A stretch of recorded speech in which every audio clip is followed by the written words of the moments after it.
100 years ago today, on the 14th of December 1911, one of the greatest races of all time reached its conclusion. Amundsen reached the South Pole ahead of Scott, and that in fact made Scott famous. There was a huge difference between the two men who led these expeditions. Amundsen, he was a professional. There was no pretense at science or any higher motive. He was there to get to the pole first. Scott was an idealist. He did a lot of science, a lot of really good science. The crux of the race probably lay in where they started from.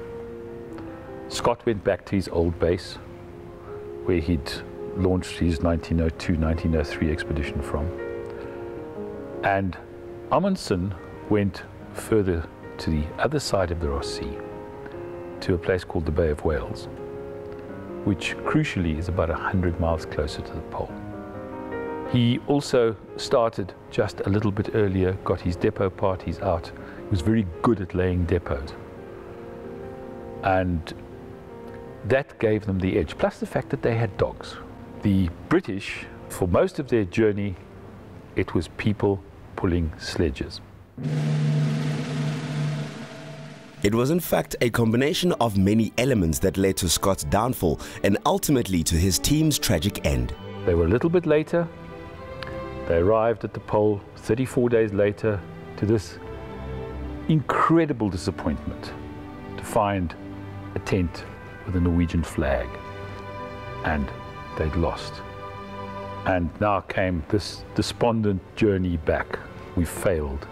And the first one to buckle under the pressure was Captain Oates, who in fact had one leg slightly shorter than the other because he'd been wounded during the Boer War. And because they were suffering from scurvy, this knitting of the leg bone that he'd broken started to come undone. And he was the first one who really battled, and the one with the famous comment of, "I'm just going outside, I might be some time." And of course he never came back. And they carried on, getting weaker and weaker, till eventually they got caught in this huge blizzard just a few miles from One Ton Camp, where there was enough food, everything else that they needed. And they just couldn't go on.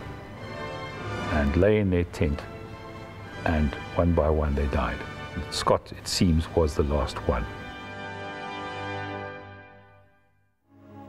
One of the questions one can ask is why this race was so important.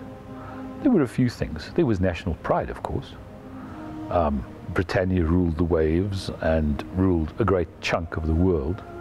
And for a Brit to get to the South Pole would have been a great achievement. They'd lost out on the North Pole. So the South Pole was the last great frontier.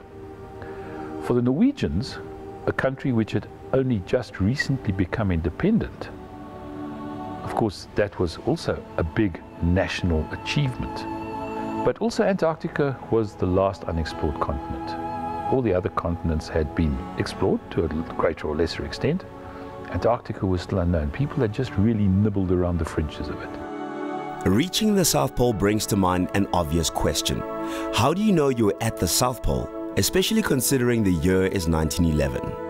To determine whether you're at the South Pole, and this is what Amundsen and Scott had to do, they had to take surveying equipment with them. The only way that you can do it is by astronavigation. You measure the altitude of the stars and you calculate where they are, and that way you can calculate your latitude and your longitude. So they had to work out where they were and that they were at 90 degrees south. And somebody, I think, recently did a reworking of Amundsen's calculations and found that he was something like 150 meters off, which is not bad.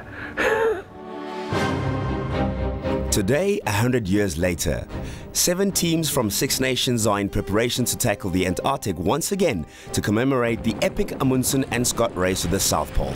The race will be captured in a 4-part documentary series entitled Cold Sweat.